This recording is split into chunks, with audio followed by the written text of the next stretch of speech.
Hello, and welcome to the inaugural episode of the Stick or Bomb podcast, the show where we select a handful of games and decide one that we'll play for the week.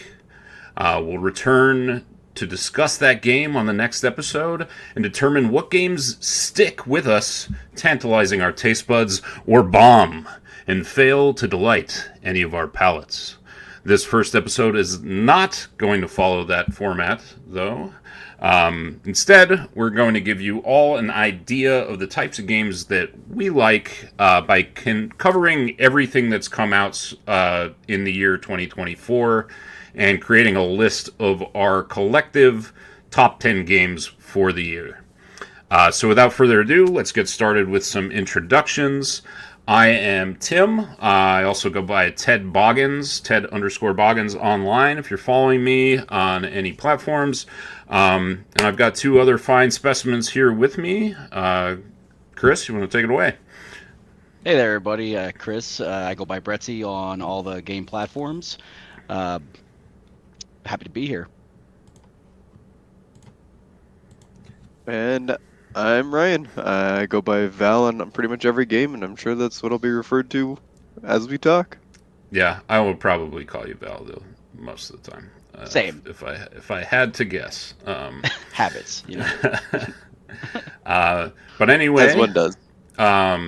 What we're gonna do here is dig right into our game of the year discussion. Between the three of us, we're going to come up with a numbered list of 10 games that we think rise up above the rest. We've got a list of all the games that we've played this year so far that we feel hot about, and we're just going to go through and start either removing them or pushing them up the list. At the end, we'll arrange them into our top 10. Probably argue about it a little bit if I had to guess. Maybe. Yeah, I mean there might be some consensus, but we'll have to see. We'll have to see what happens. So I'm gonna pull that list up right now. If you are watching on video, you'll see that in the stream, and get to see how we go about doing this. So I think we each will just round robin three games that each of us are hot on. That'll give us 9 games, and then we can narrow things down from there. So who wants to tell their top 3 picks here at the moment? I think I'll go, if you don't Okay. mind. Helldivers 2, by far and away, I think my favorite multiplayer game of the year. Absolutely enjoyed the hell out of it. Still playing it, hundreds and hundreds of hours. Just a joy. Second game was Banishers, Ghosts of New Eden. I thought that was like an amazing role-playing game. Really stuck with me. The story was fantastic. All the writing was great. And last but not least, Indiana Jones. What a great game. Like, what an absolute joy of an adventure. Nice. How about you, Val? Strong list, since this is strong top 3. For myself, I'm going to have to go... Last Epic for sure. We had a lot of fun playing that first season. Core Keeper, really enjoyed 1.0. And V Rising. Those Nice. were 3 really fun games this year. Cool. We'll dig into them a little further soon. For me, I've got to go 100% with Astrobot. That's the hot game for me this year. I believe you cut out there a little bit, Tim. Oh, did I? Yeah, sorry. Astrobot is my number 1 pick for this year. Following that up, Dragon Ball Sparking Zero, and the last one for me, I think, is gonna have to be Black Myth Wukong. It is. Right. I am very. I will say I'm like pretty That's a early good one. in, That's a good one. but it's good. I There's some think sauce Tim there. might be having a little bit of audio trouble. It's going to be your mute hotkey for Discord. Yeah, because it's Control X we're using for one of our games. Yeah. Discord was muted, but I'm coming in fine on OBS. Perfect. Should be good. A little behind the scenes for the viewers out there, the audio just. Yeah, but for you guys who obviously didn't hear this on Discord, Astrobot, Dragon Ball Sparking Zero, and Black Myth Wukong are my 3 picks here. So let's talk about these other games before we start making any sort of list. We'll just go from the top down. We all 3 of us played Baldur's Gate 3 with mods this year because they added the mod support tools and all that jazz. And I was pretty hot on that. It's like Baldur's Gate 3 by itself is maybe one of the greatest games ever made. In my opinion, and with mods, it just turns it up to 11. It's crazy when you put like an expansive mod pack on there. Yeah, almost unfair to have it on the list, right? Like it really is. Yeah, yeah, and I mean, I think we keep it for now because it is that good. But because it came out last year, I don't know if it stays. We'll have to see. You muted yourself for us again, but I agree that we keep it on the list. It's just one of those things where you have to have it. It's just so good. Oh yeah, it's a crime not to. I see what's happening. It's every time I do Control X to cut. Yeah. Okay. I'll change that and just do cut manual cut in mouse mode. I got to play a little bit of Tekken 8 finally. It's a fighting game. It's Tekken. I don't think it makes the top 10. That's where I'm at on Tekken 8. Yeah, I didn't get a chance to play it myself, but watch some gameplay video. It certainly is a Tekken. Yeah. I'm not sure the 8th version of any game could make a top 10. It would take a lot. Yeah. Yeah. I agree there. If you like it though, I'm sure it's a joy to play, right? Yeah, and I mean it's gorgeous looking. I'll give them that. It looks really nice. It plays like Tekken. They added some like hooks for people who I would say aren't fighting game people to make it like easy to access for those types of folks. But like auto combos sort of stuff, some other like quick special move sort of things that they had put in there, but I don't think it makes a top 10. As nice as Tekken is, so yeah. If y'all are in agreement, I think we cut it. I think so too. That's fair. Okay, Chris, you want to talk to us about Persona? That's your baby. Oh, yeah, love the Persona series. One of my all-time favorites. I really loved 5, 4. Hadn't played much 3 until the re-release this year of Reload. Found a lot of the improvements that were noted by the community they were excellent. It really did play a lot like the more modern ones. If you like Persona, it's more of that, and that's always a good thing. But honestly, it's a very niche thing. I don't think your average player wants to spend upwards of 100 hours going through all the social connects and doing all the dungeons and the grinding and everything that you need to do to really get everything out of that game. Soundtrack, like every Persona game, absolutely slaps. Just incredible. I know you guys didn't get a chance to play it. Tim, I know you are a Persona guy. You've played some of the other games in the series and have enjoyed them. I recommend it to anybody who has played it, but I don't think it's going to be on my top 10.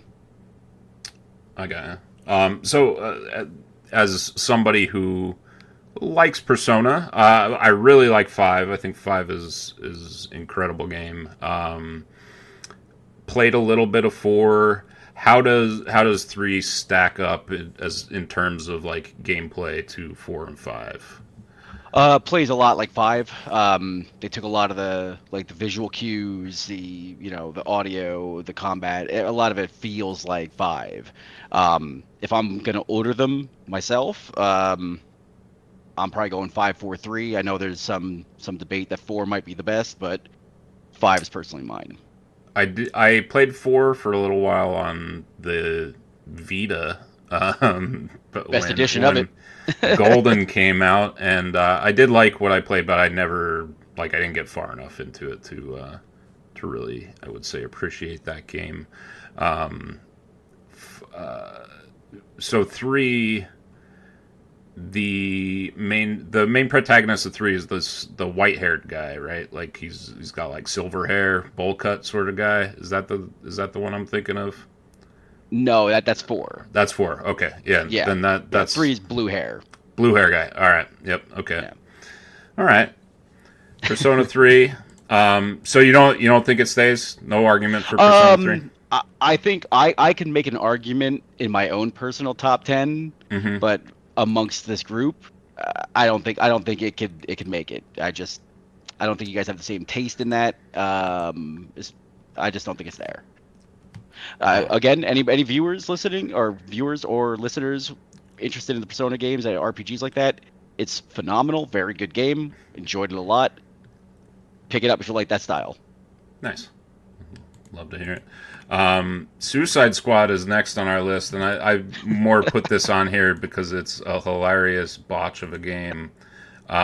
Chris, I think you're the only person that actually played it, right? I didn't play Yeah. it, certainly. I watched Yeah. the videos and said, no, it's not happening.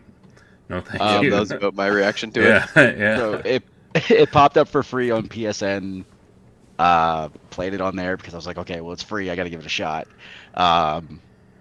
It's just such a departure from everything Rockstar had done, or not Rockstar, Rocksteady had done before. And honestly, I don't know what they were thinking making it. It is, it's not good. Sorry, it's not. Yeah, I mean, anybody who saw the early stuff, and like just the number of delays that game went through before it actually ended up coming out, it was a recipe for disaster. I'm not surprised that it was awful. It reminds me a lot of Crackdown, more specifically Crackdown 3. Just a lot of potential, very little delivery.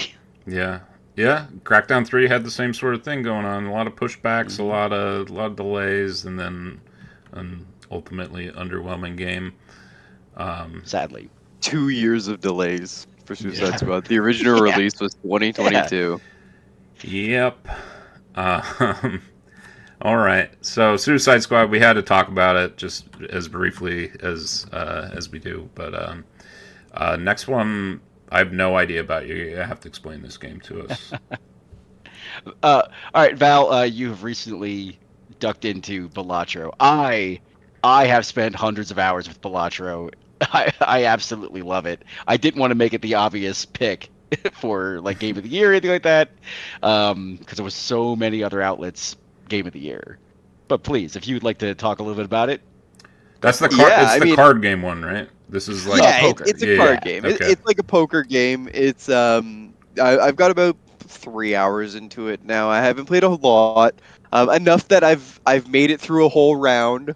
I'm kind of understanding like the more intricacies of it and the more combo based systems that you can build. So basically, what it is, you're dealt 9 cards or 10 if you have the perk for it. You play 5 at a time or less to get points to beat the opponent. There's jokers that can buff your cards or the sets you're playing. There's other ways to modify your deck as well, remove cards, add cards, etc. It's a roguelite.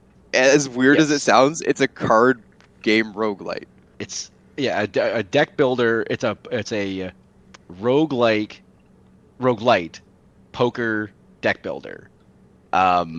It Okay. really opens up and keeps you as you get more decks unlocked that provide different different buffs or debuffs. Then there's different difficulty levels that like stack on top of each other, so it like becomes cumulative. I think 100 and some odd jokers to unlock, and they all modify your hands in one way or another. So you end up with a bit of luck and a bit of like, you know, targeted building if you find ways to do it, which there are. Phenomenal game. It's my personal travel game. If I'm Sure. going anywhere, I have my Steam Deck with me, and Balatro is what I'm playing. Nice. Yeah, I saw it was available on mobile now, and I'm very tempted Yes. because I think it would be a great game on mobile. It's one of those ones like it's like sitting and playing Hearthstone, except 100 times better because you don't have to deal with other people. Yeah, good way to put it. So, is it anything like Solitarica? I know you played Solitarica, Chris. I mean that same vibe. Yeah. I think it's better. Okay. I 'Cause really I like like, Solitarica, so yeah. that's a good I'm sell for telling you, me. Tim, get in there and try it out. 5 million sales, 5 million units. I think they sold recently. Like they hit that milestone. I mean, there's a lot of hype for it, but it all lives up to it. It's a very, very good game. So it sounds like Balatro is probably in contention then, based on this. Yeah, For me, I for Yeah, think we me, move it one it's down. hundred either percent. in the top 10 list or just outside. The top 10 we have is very strong, but I would say it's definitely in the top 15. Yeah, Sure. Yeah. yeah. No doubt.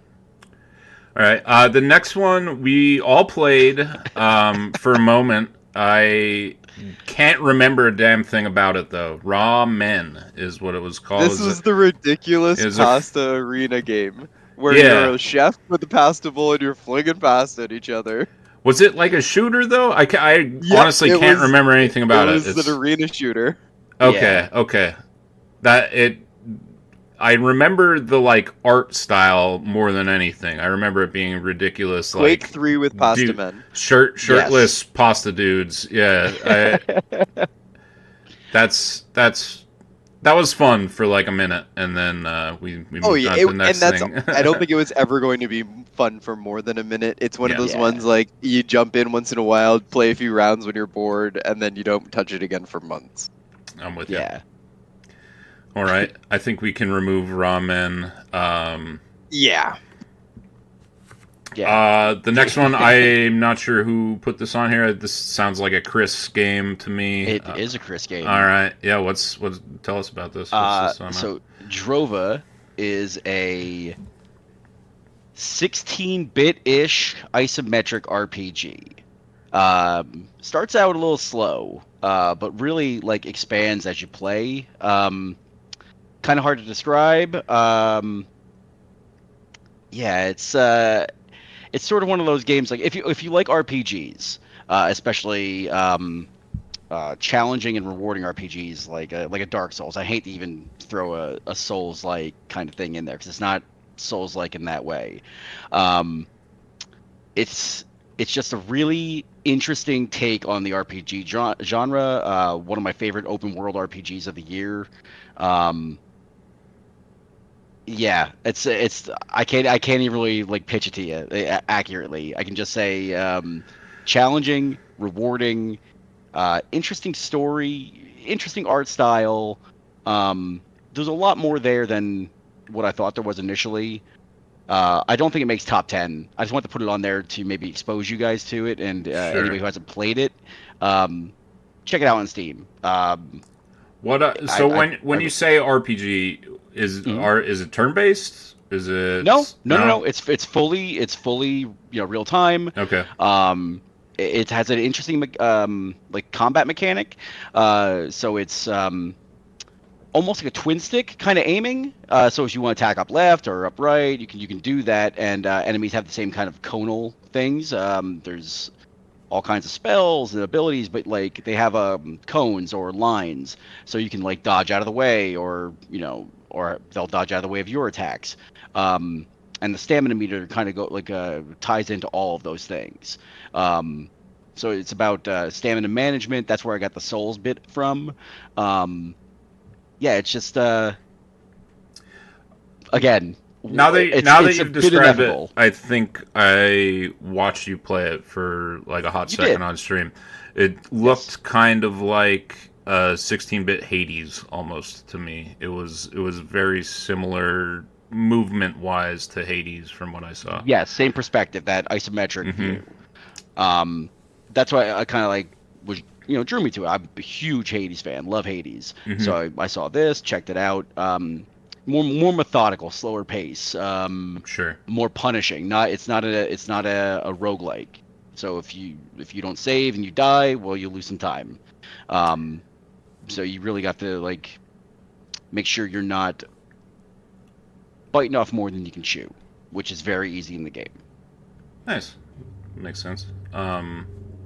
So you don't I don't don't think think it it makes top 10. hangs? No. Okay. No, I had this on here to pitch it because I want more people to be exposed to it because I want this same team to make another one.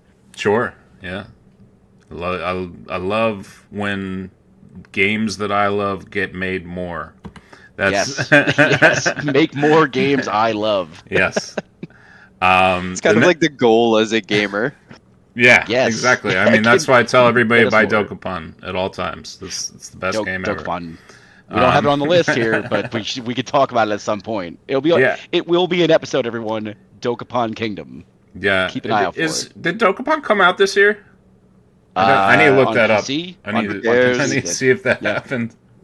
On, Still on the on list. Steam. On Steam. Yeah. No, it definitely didn't come out this year because we were playing it last year on Switch. But Not But on still. Steam. yeah, but 2007. it was out though. Connect was out last year, so or not. When I say last year, I mean 2023. But Fair. all right, April 2023. yeah. Still, we're gonna bring it up more, everybody. So just keep an eye out for that one. Number 11 on here, or not really number 11, but the next one on our list here is Unicorn Overlord. I think I'm the only person that played this. Classic Vanillaware style game, very Vanillaware art. They do it's like it's a Vanillaware tactics game essentially. It's got the awesome art. It feels like a Vanillaware game. The tactic battles are interesting. Like you're moving units around on an overworld field, like multiple sets of units, and then they get into like individual battles when they clash and run into each other. And all the different units have like different abilities. You can combine two. Like you can have like an archer and a guy with a shield in one unit, or you can switch it out and put shield guy with like a guy on a Pegasus. It gives you a lot of like combinations for potential different mix-ups as far as classes are concerned, and it is a good tactics game. I fell off of it pretty quickly. Don't think it hangs here, but I did want to shout it out just because it's Vanillaware and I love their art. It's just And that was too good. Switch. That was on the Switch. Yep. Believe it's also out on Xbox PlayStation and and PlayStation, Xbox, maybe. I think not it's all PC. consoles. No. I wish Vanillaware would put their games on PC. I would play them. I don't Yeah. I don't like it on the Switch. I can't play a game like that for that Dude, many hours yeah. on the Switch. If Dragon's Can't Crown do it. was on PC, I would play Dragon's Oh. Crown again. Like Yeah. that, it's too good. Yeah. All right, Unicorn Overload's out of here. Dragon's Dogma 2. I played the intro of. I know you beat it, right, Chris? I did. So it's if you played Dragon's Dogma 1, plays pretty similarly to Dragon's Dogma 1 as far as gameplay is concerned. What new things did they add or Boy, one of the things that they added that I loved and they have since patched out because people didn't understand it the right way or complained about it too much was the pawn plague.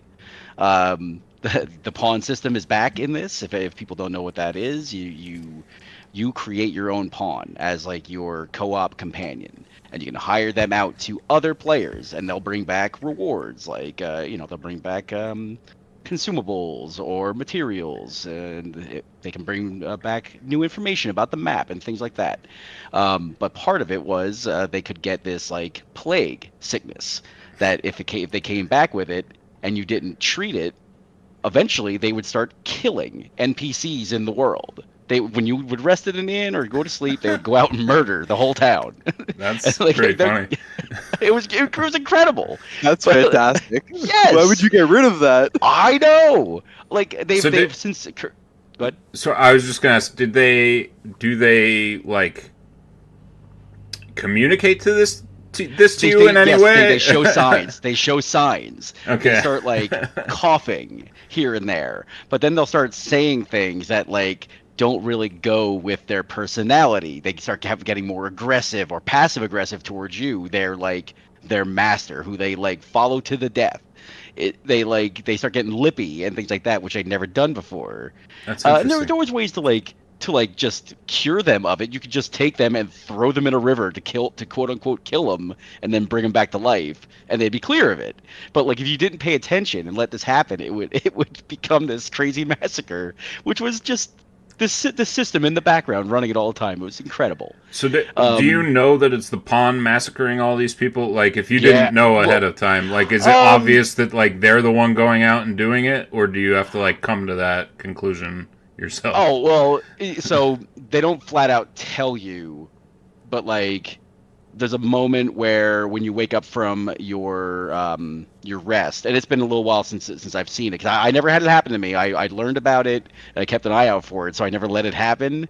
But you'd wake up and it would say your pawn had like gone out in the night or something like that, and they're back with you. But like you'd see them, they'd have like red glowing eyes and stuff. You knew they were like there's something wrong. It's like, And then you'd go around and everybody's gone. You'd find them in the morgue. And like with this game, you can bring back any NPC who's died. There's a morgue you can go to, and you can use a revive stone. But revive stones are like a very limited resource. sure. So if they killed a quest giver, that quest giver's dead until you bring them back, and you cannot complete that quest until that guy's brought back. So if the pawn just goes completely off the chain, do you have to like go and kill them yourself? Is that Well, so no, they'll come with you. You can just send them like so. You can like pick up your cohorts and throw them. Like Sure. you can try to throw them up to higher levels, or you can just whip them into a river and that'll Mhm. kill them because like the water is filled with this the the tentacle brine. I think, nonsense? Yeah, yeah, I know exactly yeah, what the you're talking brine. about. Yeah. So you just huck them in the brine, they die, and then you just bring them back at the stone. I can't remember what they call it. The stone where summon those guys. The pawn stone, I think it was called. But it was a really like interesting mechanic. They didn't tell you anything about it. You had no idea it was in the Right. game until like you were just exposed to it. Some other things like that. You know, there was maybe some spoilers here. There's a sphinx that like you might not even find unless you like explore the whole world. And the sphinx is like a monster, but not an unfriendly one unless you make it unfriendly. And it's a whole thing there. Yeah, but before you go on, while we're getting into this Sorry, territory, yeah. should let everybody know who's listening to this. This is a Game of the Year podcast, so we are going to talk about spoilers. It's inevitable. Yeah. If we get to a game that you are hot on that you don't want to get spoiled, turn it off for like 5 minutes and then come back. You know. Yeah, What I mean? I'll try to keep spoilers to a minimum. I swear. Like I just get excited. You know, Yeah. I love video games, so when we talk about them, I love talking about them. And I mean, I don't love being spoiled, but I understand that we're gonna have to talk about some of this stuff for the Game of the Year deliberation here. So, Sure. But how many hours did you put into Dragon's Dogma? How long did it take? About 130, give or take. I didn't even That's get the big. true ending. I just loved exploring the world and like finding every little secret I could find and just just checking it all out because it's a beautiful world. Like the game looks incredible. It's built on that the Resident Evil engine, the RE engine that they're using over there for Capcom now that they're building everything on. It just plays wonderfully. It's a great RPG, a great example of an RPG. Nice. Did you like it better than the original Dragon's Dogma? Ooh, Because I really like the original Dragon's Dogma. I did not like it more than Dark Arisen, Sure. the Ultimate Edition, the complete version of Dragon's Dogma 1. It was very good, but Dark Arisen's better. And in my opinion. My last question about Dragon's Dogma 2 is, do they have the large, like the community dragon that everybody has to kill together like they did in Dragon's Dogma 1? No. No. At least not to my, like I said, I haven't done the full, like the secret ending in the, like, there'd be a spoiler if I would go into that. Okay. So I won't. All right. Yeah. Do you think it stays here? Do you think it I hangs? think there's an argument for it. Okay. Yeah, I think. All right. Let's move it over. All right. The next game I played briefly, didn't get far enough into it to get a full review on it, but it did seem cool. Rise of the Ronin was a big PlayStation exclusive title this year. Did either of you guys play any of this? I played Nope. I want to say maybe 40 hours.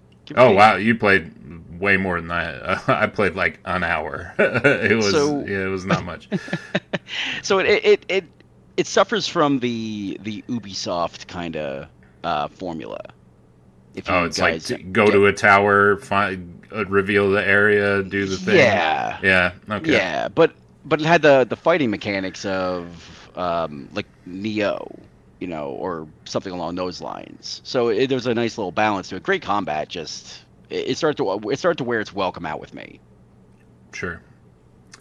Yeah, I don't think it stays, but I did want to mention it because it seems cool. I love a good samurai joint, but I don't think it stays here. All right, next one I did play more than an hour of Stellar Blade. Game looks gorgeous, fantastic looking game. Very sort of like Devil May Cry kind of combat, very just like button mashy combat. Very interesting like premise. I didn't get far enough to like say, oh man, this goes places, but I think it is worth a playthrough. Probably, I need to get back to it. I still want to play more of it, but I just haven't gotten around to it. So is the combat system in that like in the Devil May Cry aspect? Is it like it's not like you're like getting the juggling? S's and stuff? Yeah, no, it's not that sort. It's just like that kind of like fast-paced combo-based combat, like where you're XXXY, like Dynasty Warriors, almost like sort of. Okay. I think it's like in between Devil May Cry and Dynasty Warriors. You're not fighting huge waves of enemies. You're fighting like big bombastic boss fights, sort of thing. Okay. It's neat. I looks want to cool. return to it. I can't give it any sort of review until I play more of it though. Maybe it's something you could pitch us later in the in our career here with with the show. Yeah, well, if I play more and it's really got some hooks, I'll let you know. Next one on the list is Endless Ocean Luminous. Came out on the Switch this year. That's a you game. That is 100% a me game. It is Pokemon Snap with fish. You just go in the ocean, take pictures of fish. That's the game. Don't think it hangs here, but I played more of it than I probably should have. I really enjoyed Endless Ocean Luminous. That's my review on that one. It's a fine game. It if you like taking pictures of fish and being in the ocean. It's the closest I'll get to the ocean. Period. At all. Don't play it if you have thalassophobia. Yeah. No, I do. I do have thalassophobia, and that game I'm fine playing because I'm not in the ocean myself. Like if I was on a boat playing it, maybe I wouldn't play it. But no, it was good. What I did play of it, like it's like community, like they have like a multiplayer community based dealio, so you could just like randomly run into any other person if you're online and like go and take pictures and swim around together in your weird scuba suits, and it was kind of neat. I don't think it makes the list though. So I am deleting it now. Next game. I did not play this one. We started playing a new playthrough of Elden Ring. I have not gotten to Shadow of the Erdtree yet, though. Chris, I know you played a bit of it. Yeah. Finished it. Oh, you finished it? Nice. Oh yeah, yeah. And for the flex of it all, pre-nerf for Don at the end. Wink. No, it's Elden Ring. I mean, it was fantastic and challenging, and overcoming some of those bosses gave you that good rush. A lot of very cool boss fights, a lot of really neat new weapons. If you're into the lore, like some really cool lore in there. Some of the world felt a little, I don't know, muted in color. I didn't enjoy some of the areas because it was just a lot of the same color. But as you expanded out and went to some different areas of it, like they really did ramp it up quite a bit, and it became something much better than what I expected off the initial impression. How involved do you think George R. Martin was in the second bit of Elden Ring? Shadow of the Erdtree? Based on the man's proclivity for putting siblings together in romantic situations, he had to have had a hand in it. Yeah. Okay. Interesting. Yeah. Interesting. I don't think as much as the original one though, but yeah, there was definitely some influence in there. You see it in all the character names. A lot of the characters have G names, R names, and M names. Yep. The man likes to sign his signature. Yeah, that makes sense to me. Yeah, if you like Elden Ring, it's excellent. I mean, it's more Elden Ring, which is I'm always gonna welcome. Yeah. And so how did you use any of the new weapons? How did they feel? Were they good? I didn't really. I stuck with my dual whips. I love the dual whips. One of the interesting things they did though was rather than have you just level up, so to speak, by buying more vitality or more dexterity or any of that stuff. There's fragments of the shadow tree and what was the other one? An ash. So the shadow tree fragments would increase your power overall. So you burn X amount of those, and you got like a power bump, and you could do more damage and take more damage. And the ashes would increase the potency of your summons.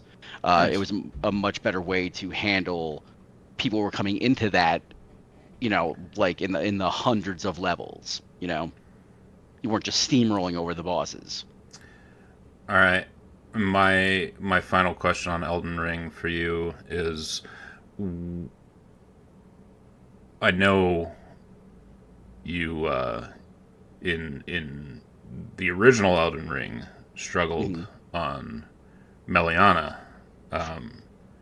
Hey man, are there tougher bosses in this one than her? Yeah. Love it. Yeah, I gotta get there. We gotta get back into that. We gotta get back into that. I wanna. Radon. That's all I gotta say. All right, I like it. Does it hang here? What do we think? No, I don't. I don't like. I don't like the idea of a DLC being a game of the year. Like it's not. It's not a new game. It's just. It's extra that game. Yeah, I'm with you. That was my feeling when they had it on the award shows and like in different publications. People were talking about it as game of the year. I don't like that. It didn't. It's an amazing game, amazing content. I'll play it. I will play it again, absolutely. But it's not a game of the year because it's not a game. It's expansion. All right, deleting. Next one I think is also you, Chris. I think you were the SteamWorld Heister. I never played SteamWorld Heist 1, so I didn't bother with SteamWorld Heist 2. I hadn't either. There was a lot of SteamWorld games coming out at the time. And I played Dig, and I played... Did they have the one where you were like in the submarine, like going... into like the depths of the earth. I can't. That's a different game. I think I'm Yeah, it's a mixing different it one. up with. They had a fantasy one, which was Rise of Gilgamesh or something like that.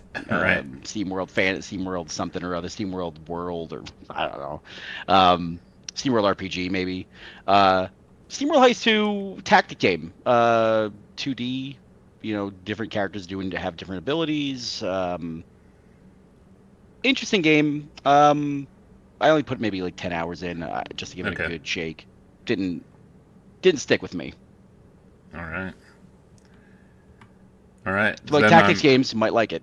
I'm gonna assume that we can axe that one then if it's only 10 hours, right? For me, yeah, that's all I put in. I didn't finish it. You didn't play it, right, Val? No, as our viewers and listeners are gonna find out, I don't play a lot of single player games. Right.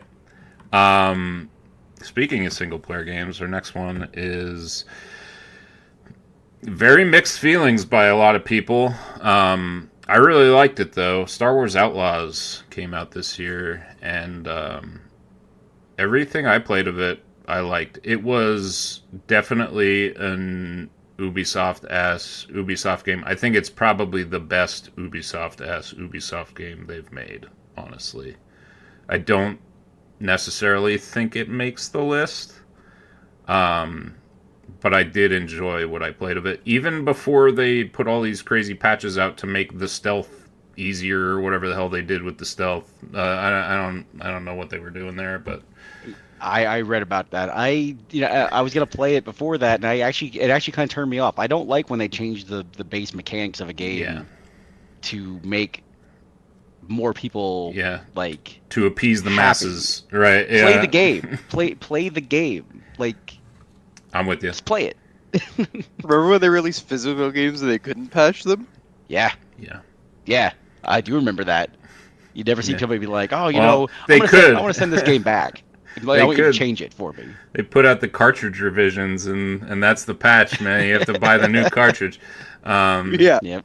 Street Fighter released 18,000 times. Yes.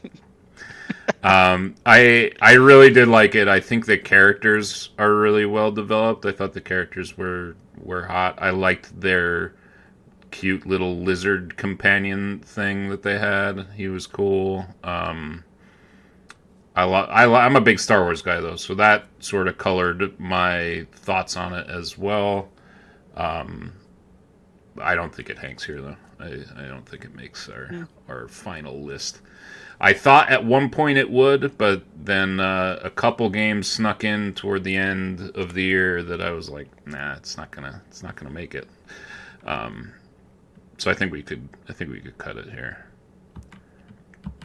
I don't know how this got on those. Did you play this, Chris? Did somebody play this? I did. Oh, yeah, okay. I finished it. Yeah. How was it? Yeah. Warhammer 40K Space Marine 2, by the way, for the folks at home. Yeah. It was fun. A little frustrating. It's better with friends. I thankfully had like a full squad of friends who wanted to play through it, and so we did. We didn't play through it on the highest difficulty because even on like normal, it was pretty challenging in a lot of places. Worth playing if you like Warhammer. I didn't get into the PvP. There is like a whole other PvP mode. I didn't get into that. It's not what I was looking for. Big Gears of War energy. Like it played a lot like a Gears of War game, but with more more modern kind of controls. Yeah, I mean it certainly is some Warhammer though. I'll tell you what, like my buddy loves Warhammer. He loved every second of that game while we were playing it. Is this the crew that you roll with on Helldivers? Same. It is. Yeah. Okay. Yeah. It's basically Warhammer Helldivers, right? Sadly, no. I would have enjoyed that quite a bit. There's big swarms, big swarms of enemies coming at you. It's I can see where you make that comparison. With the I think they're the Xenos or whatever they are. The xenomorph enemies. Really cool. Like the art style, the direction, spectacular. The graphics are amazing. Just like the combat system when it came to not shooting, like the melee combat system, which is pretty integral with because there's a parry system involved in it. Um, could get a little frustrating. Some of the timing windows were just a little challenging for everything that's happening on the screen all at once. There's just so much going on, and you miss some crucial parries, and you go down because like at the end of the day, your dude's actually a little fragile. Do Space Marines carry chainsaw guns? They carry the chainsaw swords. That's right, the chainsaw sword. Or the big hammers, or whatever. Yeah. But they have some chainsaw stuff, some classic melee weapons. I like it. How similar to Darktide is it? Not at all. Not at all. Not at all. I like Darktide's. In fact, if I'm going to pick a Warhammer game to play, that's the one I'm going to play. Yeah, I like Darktide better. I've never played Warhammer 40k Space Marine 2, but I can say with confidence based on what I've seen that I like Darktide better. Just art direction wise and gameplay wise. So I'm gonna guess based on your description here that it does not hang on this. Yeah. list. If you like I said, if you like Warhammer, it's amazing. The story is great. Like I like the story quite a bit. That's the main reason I stuck through the whole thing. I will actually say this to give one extra piece of information on it. So there's the main story campaign that you play through, and then there's this thing that's multiplayer mode called Operations, which is like a separate squad of Space Marines that you like cross paths with. So while the main squad is doing like the main objective on the planet, the second squad is doing like a supporting operation, and that's what the multiplayer mode is. So you're doing those missions counter to what's happening in the main mission. So you see like more of the overall story. That's cool. I like that idea. That's neat. Yeah. That's a neat concept.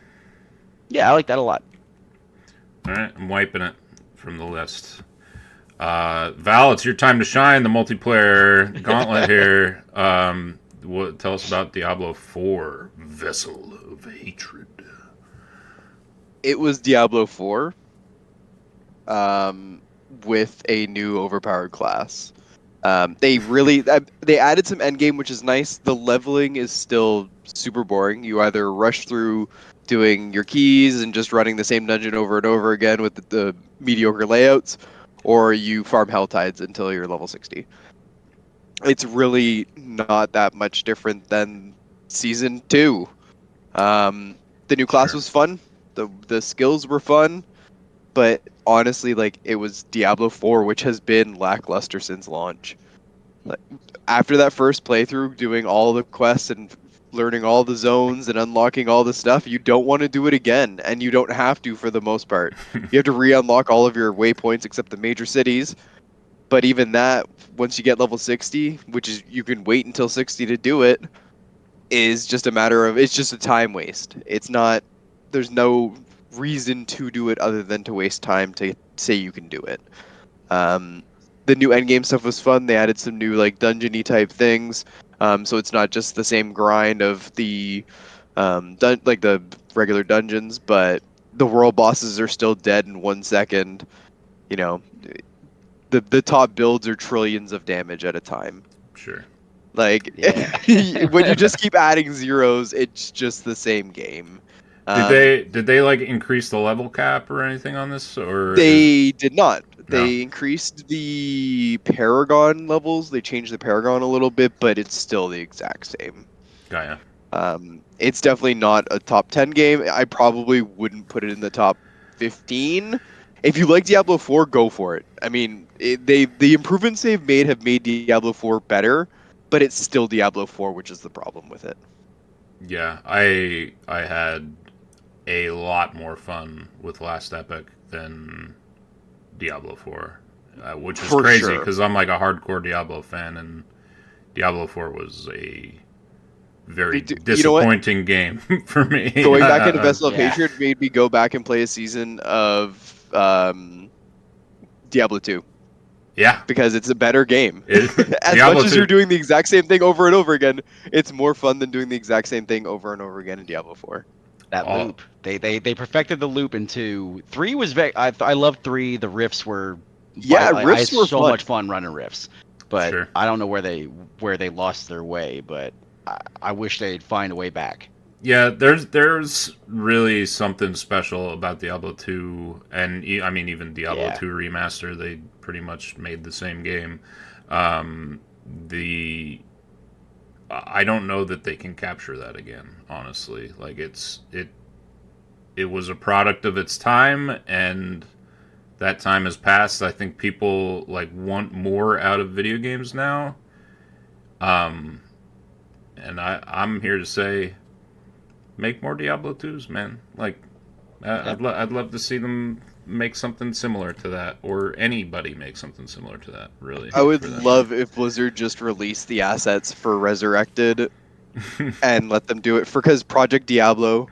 There's a couple different Diablo 2 mods out now that are fantastic, but you're playing old Diablo 2 graphics, which, as much as they're nostalgic and fine, they're not resurrected graphics, which were good Sure. and Yeah. nice. Yeah, I it's a little hard to get over some of those old sprites moving Oh around. yeah. yeah, I it definitely, you can see the age on it nowadays for sure. But Yeah. I mean even up to, I don't know, like 6 years ago. But however long before Diablo 2 Resurrected came out, I was still like going back to the original Diablo 2 and playing it. Like Yep. it's that good of a game. Incredible. I mean, there's still like a pretty a not insubstantial community playing it.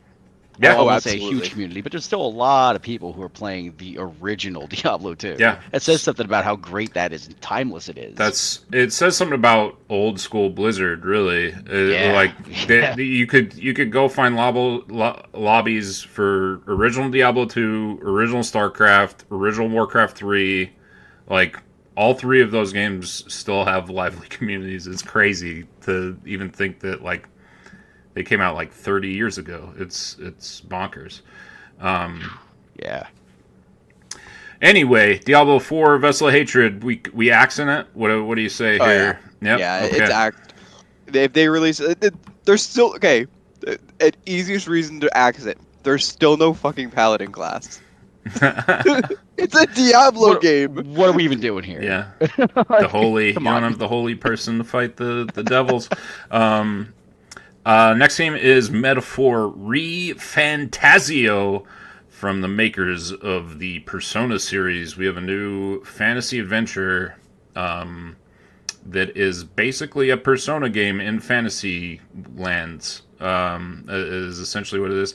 They have some Yep. interesting like lore. Like humans are crazy monsters that ravage the countrysides, and so that's what you're fighting. Um, as these fantasy races that they've cooked up. You're making bonds like you do in the Persona games. You've got like your classic turn-based RPG mechanics that you're using, although you are able to like move around the field to an extent in some cases. Um, I really like it. I have not like I've put 5 or 6 hours into it, which is not enough to say anything about a Persona game. It's because it's going to be like 120 hours, I'm sure, of Minimum. played time. Yeah, so I would love to put it on this list. I haven't played enough to make an argument for it though, so I don't think it's Very much the same boat.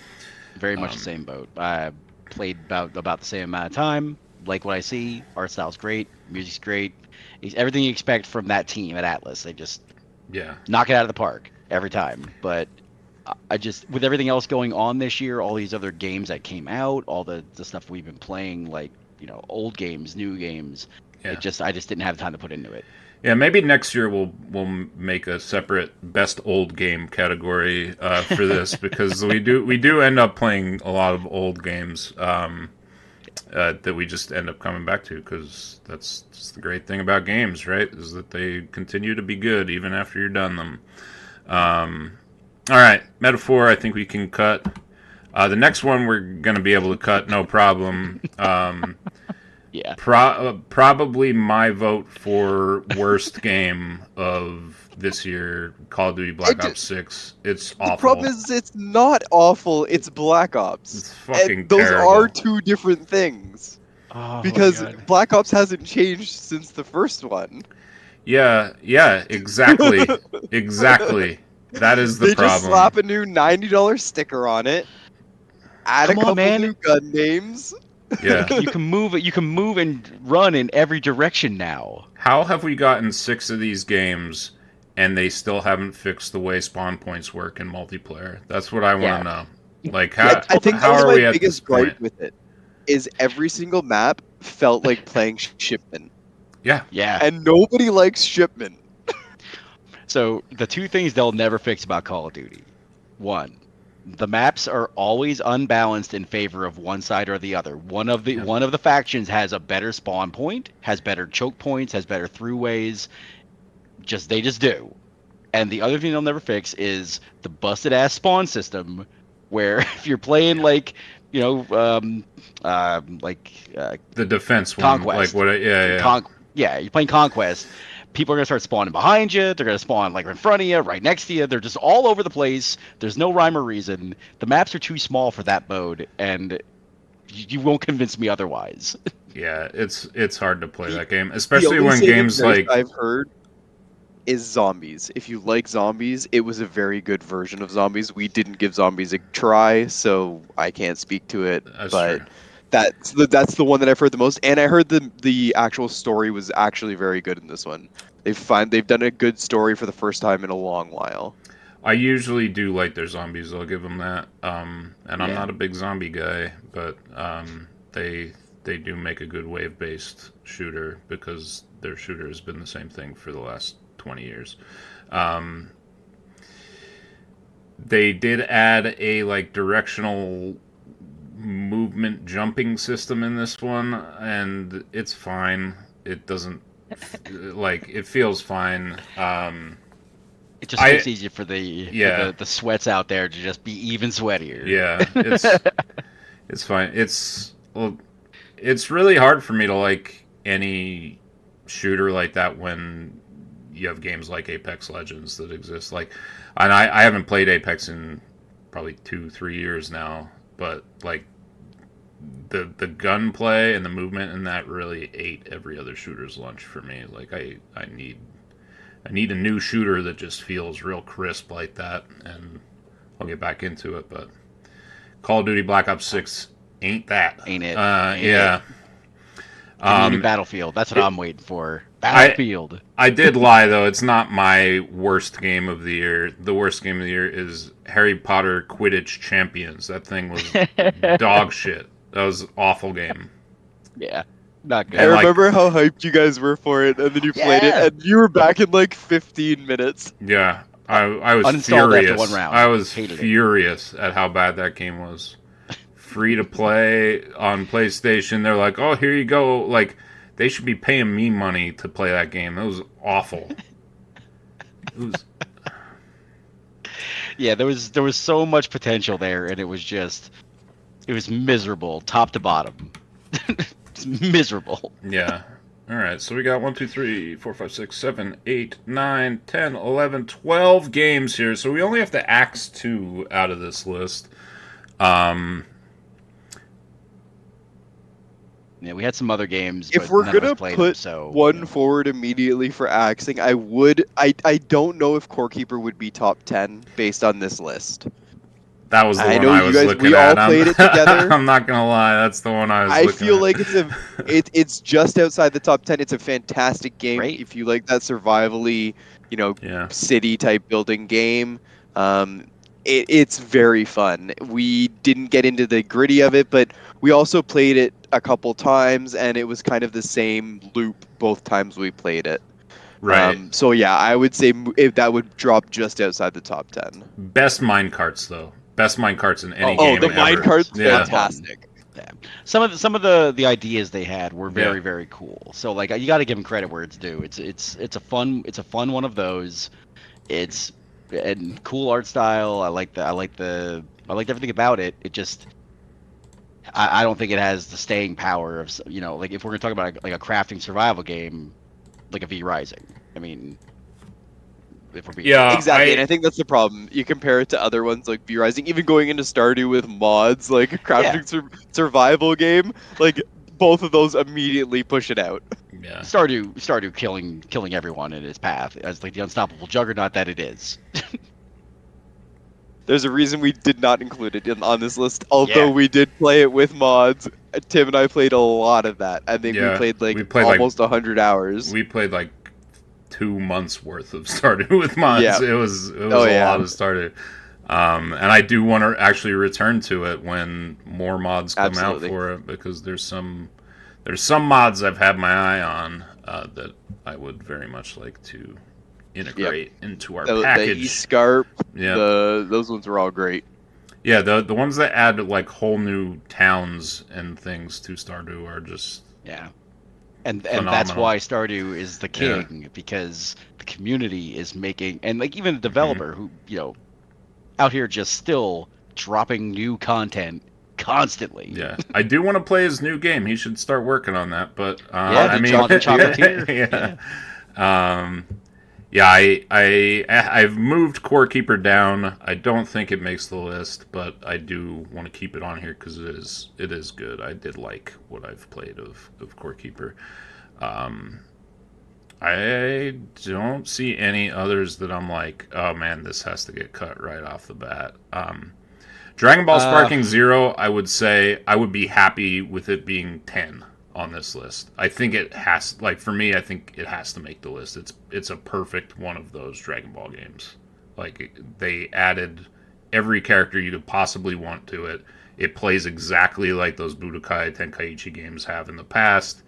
Controls are what I want them to be. Like as a fan of those games, I think it is the best one of those that it can be. so while I did not get to play that, I did watch you play it. I watched a bunch of gameplay streams. Um, I think I'd be okay with that sneaking into the top 10. I, Only and I, I don't think it gets past 10. I don't think it no, gets no. anywhere even close, but I do feel like it has to be on here just because it's And so good at what it does. I really say that because like it looks exactly like the show. Like the graphics are Yeah, dude, the, impeccable. the Like, cell shading yep, is it's wild. perfect. It is, It's yeah. perfect. Yeah, I mean it's a one-to-one comparison to the show. I mean it looks like you are playing an episode. I like that they had the branching storylines where you could take like a what if scenario on things like that. That was very cool. Zipping around the world exactly like you'd expect, smashing through mountains and, and everything like that. All Yep. neat. Yeah, and they I'd give you just 10 they on just that. put their DLC out. They have Orange Piccolo and Ultra Instinct Gohan or whatever his name is. That's going to be in there. I haven't messed with either of those two characters, but I'm going to move this up to 10. We'll see what happens. Um, I think I So will be. I'm the fully other one I content would with put it being there. forward is Baldur's Gate is just 0. Technically, it's not a 2024 game. Yeah, It's obviously above and beyond the best, but if we're talking 2044 games, should it be on the list? Same Like, I argument feel I like so made that's a against 0, Core Keeper's 11, and we're filling in the middle. yeah. I mean, I think here's my argument for Baldur's Gate 3 not making the list is if we choose to include it, it's number one. Like there's no way to. it's not. Yeah. Yeah, Well, you, that's you why know I'm what I saying we mean. Like, put it at 0. yeah, It's the same Call it argument against 0. it's the same argument I made against Erd Tree.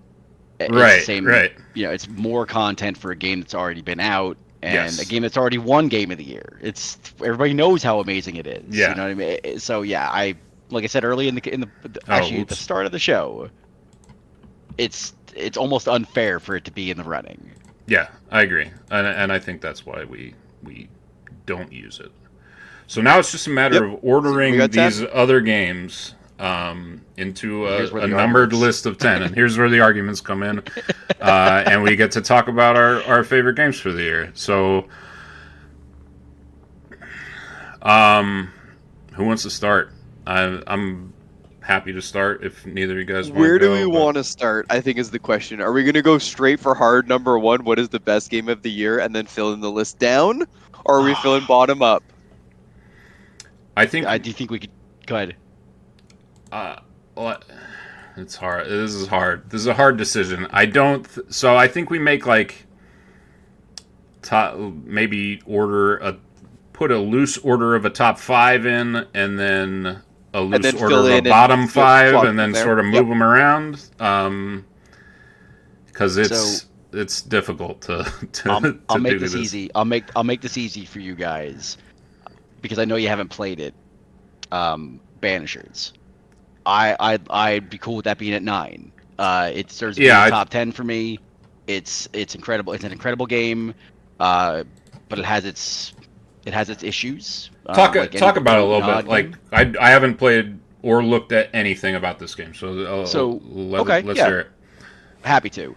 So Banishers Ghosts of New Eden is a story about 2 banishers. It takes place in the like the colonial era of America. So like think like during the Salem witch trial era. This is a world where when people die and have unfinished business, their ghosts come back and haunt. Banishers can either send them on to they can ascend them to heaven to a better afterlife, or they can banish them to hell or condemn them. They can consume their souls essentially. So in this story, and this happens right away, so it's not a big spoiler. It's a story about Red, a Scottish man, and Antea, his wife and partner. They go to New Eden, and she is killed. So she is a ghost in this game. So you are a human man and a female ghost, and you are working your way through her murder essentially to undo the curse upon the land. It plays like investigative RPG. Think like Vampire, another game by Don't Nod, but the combat is very much like God of War, the more modern God of Wars. Very just very varied combat. Red is physical, so he fights corporeal enemies, and Antea, she can like do spiritual damage. It's like a ghost, so she does magic damage on things that he can't hurt very well. And you can swap on them with them on the fly. So you're throwing combos using one, and you combo right into a move with the other, and doing so gives you some just really gritty, powerful combat. All of the haunts are fun. They have very unique stories, even down to like the smallest side mission has like a real impact on the world because your choices affect how people see you and react to you in the world. And ascending one ghost or banishing that same ghost will ultimately have a say on what's available to you going forward in the story. If things branch off, which I'm a big fan of. Just go ahead. Do you were you gonna say something? No, you're good. Keep going. Oh, sorry. Yeah, I mean that's really the thrust of it. Like I enjoy a really good story, which it was very compelling, branching ending. I chose my ending and really enjoyed how that story played out. I want to go back and play the other 2 endings. I think there's a lot of meat on the bones still. Nice. Yeah, just an excellent game all around. I really loved it, but I understand if you guys didn't play it, you can't really have an informed opinion on it. But yeah, that was in my top 5 personally for the year. What's the so there's multiple endings. How long on a playthrough? Probably about 50 to 60 hours, depending Oh wow. on Okay. how much side stuff you do. There's a lot of side stuff in each area. Sure. To get to upgrade your skills and your weapons and your items, you do need to go on like the side hunts and things like that. Okay. Interesting. Yeah, I'm fine with it coming in at number 9. That seems fitting. It certainly sounds like a game that should be top 10. Yeah. I mean, based on everything we've discussed today, it sounds fantastic. It flew under the radar for a lot of people. Just an excellent game. Um. Tim, I believe you muted yourself in Discord with the Control X. You are correct. Yeah, I'm so used to hotkeys, man. I'm gonna have to change that Discord hotkey now because it's. That was the Super Vive hotkey for the Yeah, record. exactly. That was the Super Yep, 5 hotkey. exactly. Um, And we didn't talk about that, but like that's an Well, early access early game, so it's access. early That'll be access, so it that'll have to doesn't be another count. show. But yeah, we kept those off everybody. yeah, There was a lot of early access games we did play, but they're not 1.0, so they aren't out officially. yeah, yeah. It has to be fully released, feature and content complete, for us to consider it here. Um, okay, that makes things slightly easier, I think. I think I think I'm fine with Black Myth Wukong coming in at number 8 because I haven't played enough of it to say if it is truly Game of the Year. I think it is worthy. I think the gameplay is solid enough to get there. It's very difficult, incredibly difficult game. I've now beat like probably like 4 or 5 bosses in it, and they're all tough fights. It's very like exact combat. Um, I would say it's easy to compare it to Souls, but I don't think it plays like a Souls game at all. Yeah. You hit checkpoints that are like altars like Souls, but you don't lose all your stuff when you die. You don't lose all your souls or any of that sort of stuff, and so you're continuing to level up and poke at at the people that are killing you time and time again until you've gotten a decent build that you're going to be able to beat them with. And I think what really puts it over the top for me is just how gorgeous the game is. It's I played that and I played Indiana Jones, and I really thought Indiana Jones was going to be like the best looking game of the year for me. But Black Myth Wukong is a feast for the eyes. It is We better very be losing viewers and listeners by putting it so low, I think.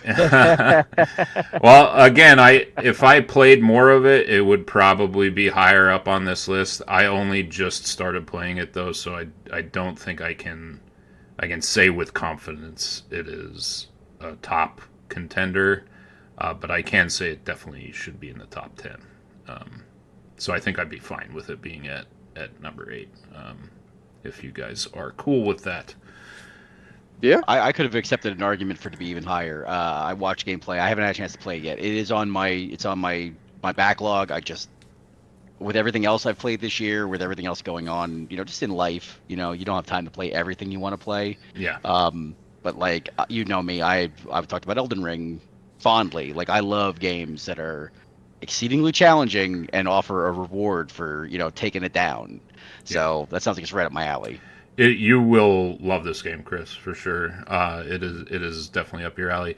One other thing I want to mention about it that I really really like is that everything like it is Journey to the West. Like they're telling the story of Journey to the West, and all of the creatures that you fight, as you kill them, you gain like little journal entries for each of them, and they all have like little like poems that they have for each creature, and then huge stories about every individual creature that you can go in and read if you're like a reader type player that likes that sort of like deep lore sort of stuff. Yeah. They have all these little snippets for every one of these guys that you're killing, and it's great. I really like it. I want to play more of it, and I will probably talk about it more in the future. But for now, I think I don't see anything like. I feel like you guys will. The only thing I think it might beat is Dragon's Dogma 2. That would be the one I'd put it up over. I could see it at 7 versus 8, but I would leave that up to you. I'd accept that. I mean, Dragon's Dogma 2 is a fantastic game. Yeah. It has its issues. Say what you will about it. I really loved it. I thought it was great. I thought it lived up to the hype, but there could have been more there. And I think I have a really sneaking suspicion that by the end of this year, they will announce the Dark Arisen, the whatever that they call the new one, Sure. the expansion to Their it. They'll expansion, have yeah. that version. Yeah. And I think it'll just flesh it out that much more, make it that much better. Okay, so Black Myth Wukong at 7, Dragon's Dogma at 8. Are we cool with that?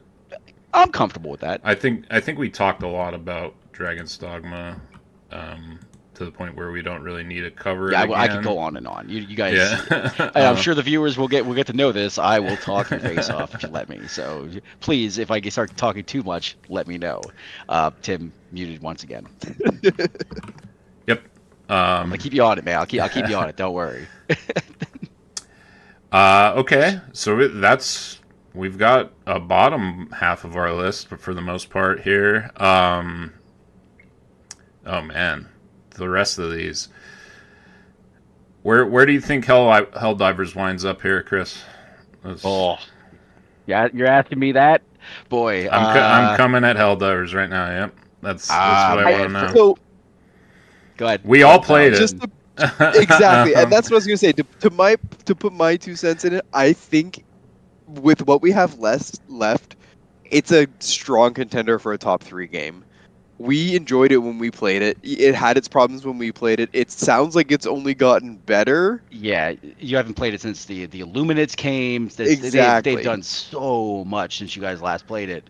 I personally, I won't throw it at number 1 because it's not the number 1 game. There's like, you get out of it what you put into it, but like, damn, every single dive, it just gets me pumped on that music. That they shooting down to the surface. I'm pumped. I'm ready to shoot whatever's in front of me down there, and like, I've put so many hours in. I think last I checked, a little over 400 hours in. And I feel you. I'm always happy to throw down all the mines and blow everybody on the team up. And the mines have gotten so much better. There's so many mines now. There's heavy mines, gas mines, flame mines. They're everywhere. We got to get in just for that. The vehicles. Yeah, I'm gonna have to play Helldivers. The Jeep's some more in. Yeah, I love driving, so I gotta. We should play some exactly more. Expected to drive. We should play some more Helldivers, I think. You guys want? All right. I want that. I would take it at number 2 personally, but you guys can make an argument for lower or higher if you want to give it number 1. I'm okay with that. I think the 4, 5, 6 range is going to be like Last Epic, Balatro. I have a feeling both of those are going to be in that like top 5-ish. I think Last Epic is probably 5 or 6, and Indiana Jones is whatever that's not. Honestly, okay, that's fair. Yeah, you know what? is where I'm at. I would put Last Epic at 5. I didn't love what I played of Indiana Jones, but I had a bunch of technical issues with Indiana Jones that kind of put me off of the game. Chris, you beat Indiana Jones, correct? Or are very close to the end? I'm getting close. I'm getting close to the end. Yeah, I've gone around and found almost all the relics and like all the journal entries and all the things like that as I was going through. I love it. The puzzles are great. They're varied. Some are hard. Some are really easy. It's just it's an excellent game. I was a big fan of machine games, previous ones. Wolfenstein, the 2 new Wolfenstein games. But yeah, Indiana Jones, very good game. But personally, I think what makes a game great is something that like you can come back and play it again and again and again and again. A game like this, where once you solve the puzzles, you solve the puzzle. You're not going to struggle with it. You're not going to have to go track it down. Next time you come through, if you're good at remembering things, you're going to remember all the safe codes, all the puzzle solutions, and you'll just solve them as you go, and there won't be any real exploration anymore. Yeah, that sounds like an argument for 5, 6 for Indiana Jones for 6 and Last Epic for 5. Yeah, I think that's where I wind up on it. Like I said, I probably played like an hour Indiana Jones. I did like what I played, but it felt very... what's the way to put this? It felt very linear? Linear to an extent. Like you kind of know that it's going to be that sort of game when you come to It it, opens up right? a lot. I'll say Yeah. that it like reveals itself more as you play. There's a lot of, like, especially early on in like the Vatican, Hmm. because that's like the first area. That's really Um, where I played too. Like an hour and a half, maybe 2 hours in, I played so into the Vatican. once you pass that first area of the Vatican, like you actually get into where the world opens up and you can explore the Vatican more. Things really start revealing themselves, like the systems and like the stealth system, the disguise system, the combat. They all come into play better, and Okay. it really does make it a better game. All right. I I think it probably comes in at 6 just because of where we're all at on it. Sure. Um, I do want to play more of it. I was very frustrated by all the graphical hitching that I had, And I had none of and that. I had none of that. I think it It was was. I think it's my own problem. I think if I played it again, I would just like buy it when it's on sale and play it on PS5, so I don't have any of that garbage. You know what I mean? wait till the spring. Yep, wait till Yeah. the spring. Yeah. Exactly. Yeah. I think that's fine. 6. Last Control Epic X. is. Oh, sorry. Last Epic is what Diablo 4 should have been. 100%. Like it's A linear story that you yeah, have to do, and a looping endgame. yeah, It's and it's Diablo 3, but but a different universe. yeah, it's and the thing with Last Epic that I really thought was neat was like you're going through different epochs of time, hence the name, right? So Oh. you're fighting dinosaurs, and then you're fighting like crazy future dudes, and like all these different enemy types. And so you're seeing a lot of different biomes, and you're seeing biomes that develop into separate biomes as the age goes on, and you're teleporting through time and going to all these different places to do that. I thought the story was fine. I think the gameplay loop is, like I said, it's what Diablo 4 should have been. The loot felt great. It was the builds all felt great. You could get away with experimenting and making your own builds. There were no like very super optimal builds, except for like very specific like ones that you needed like X, Y, and Z weapon for. Yeah, the But legendary you didn't enabling need builds. to do that, right? Like you could get through the whole game and play it to the furthest reaches with whatever build you want and feel good about it. And that's what I feel I liked the most about Last Epic. And it was only what 2 hours of gameplay before you were locked into a class, or like it locked into a subclass, which really wasn't Right, that much. You could get there real quick. An hour or two, you're at the choose your subclass. So if you decide you don't like it, you haven't lost that much. right. Um, the not being able to respec a subclass is pretty standard. So as much as I was slightly disappointed the first time we played through, it wasn't that big of a deal. Well, in its defense, it has subclasses. Diablo didn't have any of Fair. that shit. Like, yeah, It there triples are your five. replayability. There are 5 classes, and every class has 3 separate subclasses that are greatly differentiate them from the base class. Um, yeah, it just felt really good. It I want to come back to it probably like season 4 or season 5. Probably I'll come back to see where they're at with it. But I'll probably that jump into season 2 when it comes out later this year.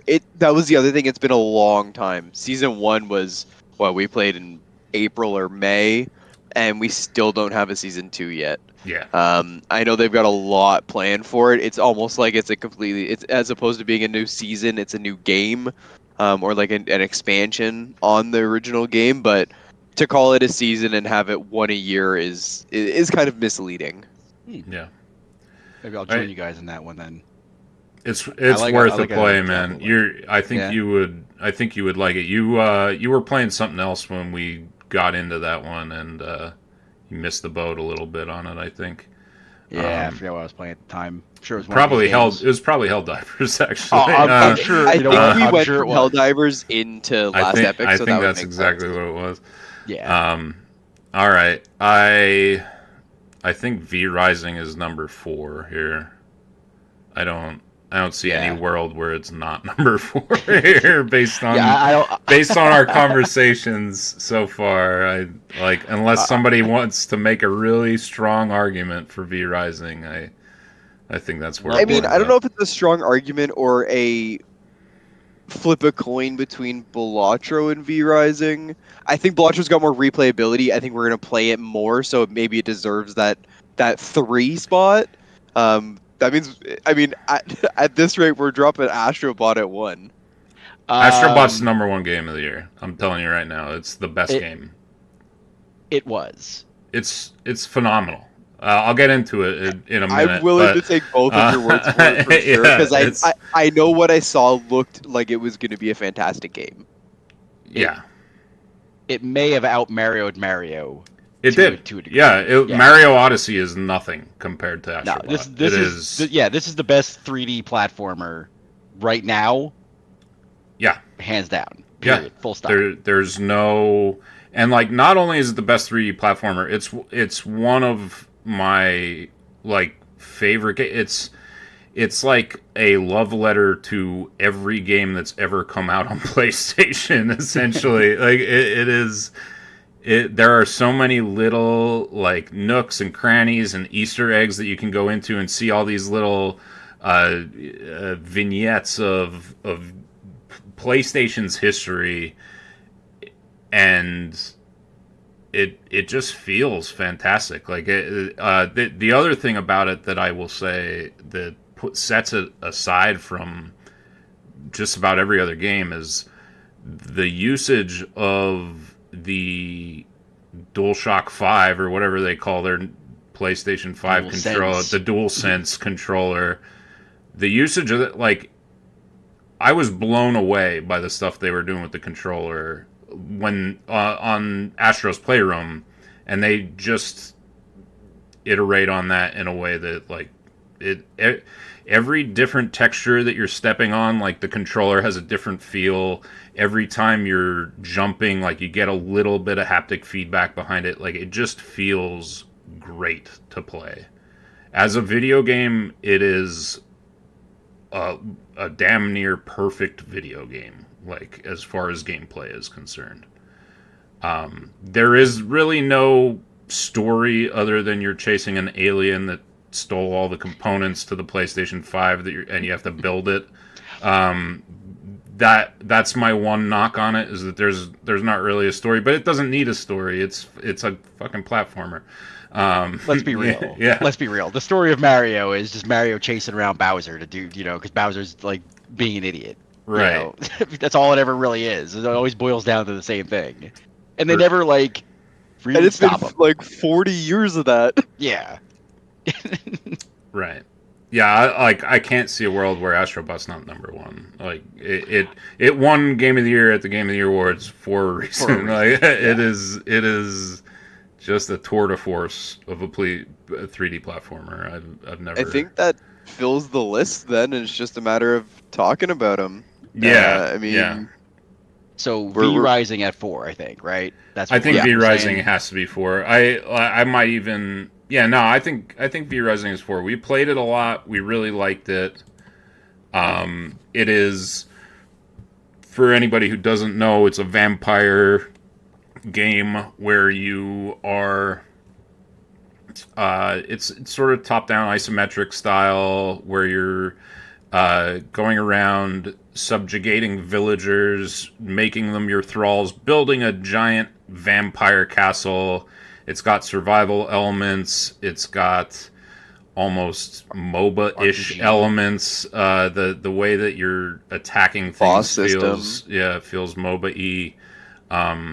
There are bosses that are very difficult in some cases. We had a hell of a time just We played PvE. There is a PvP portion of it where you could be fighting a boss and another group comes in and attacks you while you're fighting the boss, which sounds hellish because it was already difficult in some of those cases to begin with. But it's like one of my favorites, my personal favorite survival games. Period. Like Stardew, I guess, is the one that beats it. I can't think of another survival game that I'm like, oh man, it's better than V Yeah. Rising.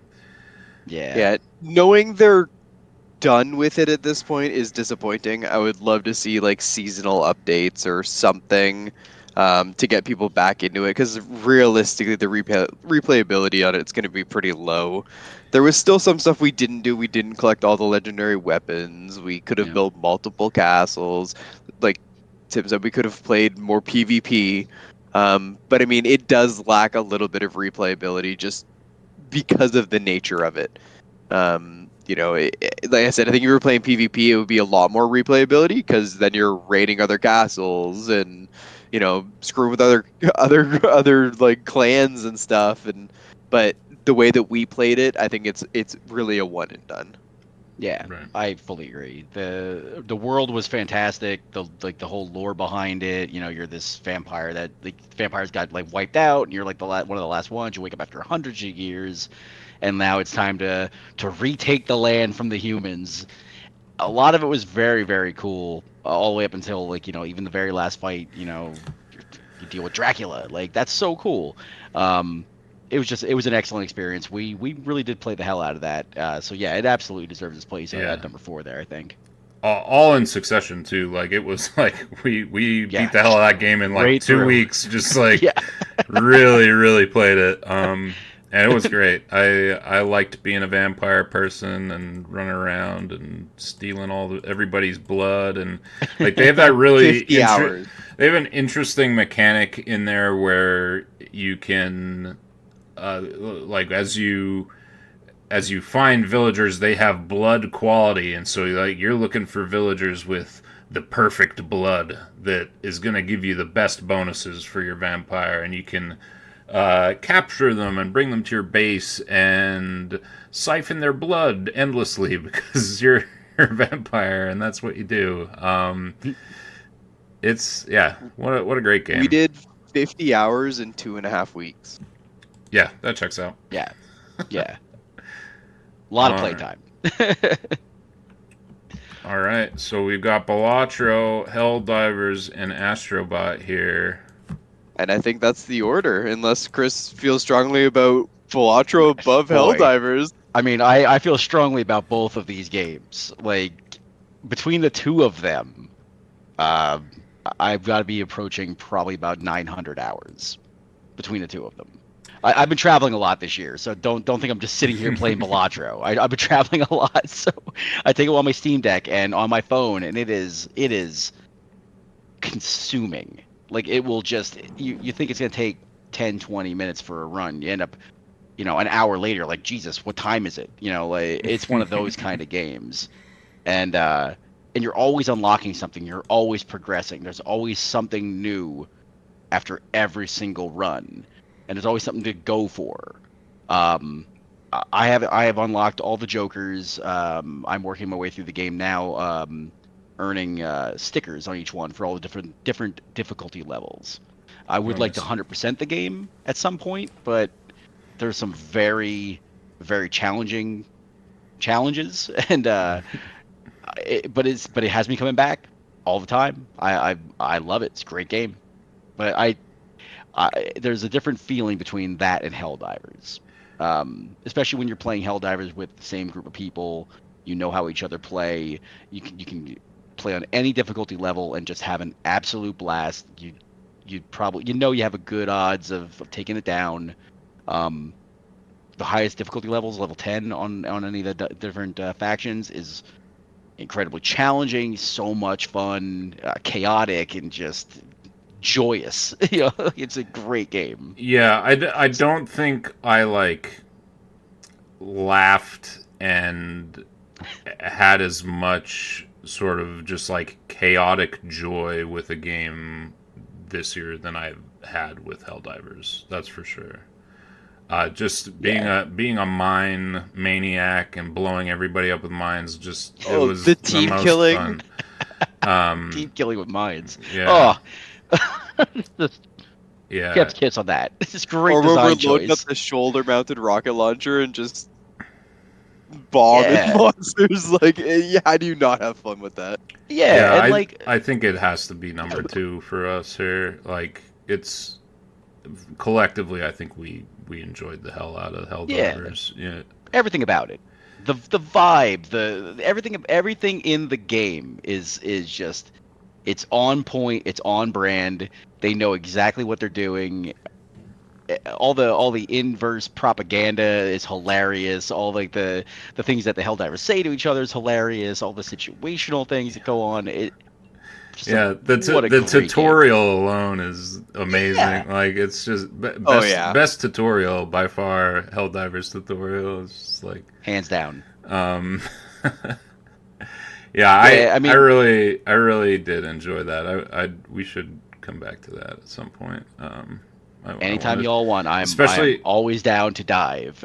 that's the other thing I want to just mention about it is that like they have this like ongoing storyline of like unlocking all the new races and things to fight that you're Yep. going up against, and like there is like a constantly developing conflict against what is it, three, four?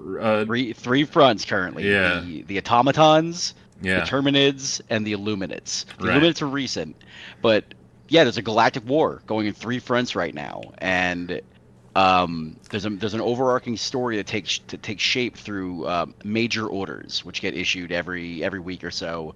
Um, those major orders sometimes feel impossible to win because it's set up to set the next thing up. Um, Right. right now, there's a huge event incoming. It's kind of building up and building up. I think the 1 year anniversary of the game is actually next week. It's Oh, next really? weekend. Yeah, the 8th. So it is going to be, I think, a big moment for the game. Something huge is going to happen in the Galactic War here. The other thing that they do that I really like in Helldivers is like the uh, the live action cutscenes that they've got, where it's just like random Joe Schmo dressed up as a Helldiver, just like talking the Helldiver propaganda. That stuff cracks me up, man. It's Oh good. yeah. Ah, Anything like that, I'm here for.